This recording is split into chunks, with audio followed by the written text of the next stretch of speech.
Okay, we're gonna make an espresso. Take your cup, unlock it, take the scooper, one level scoop, and the other side packs it. Like that.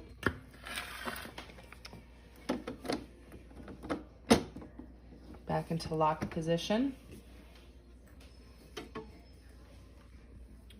Okay, and you turn it to start it. When it's a solid blue, it's finished preheating.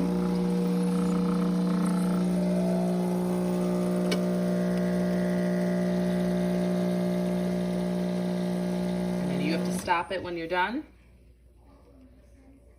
Perfect. If you're gonna make the milk for a cappuccino, put the milk in as so, push it down. When it press it for white for steam, it'll blink until it preheats.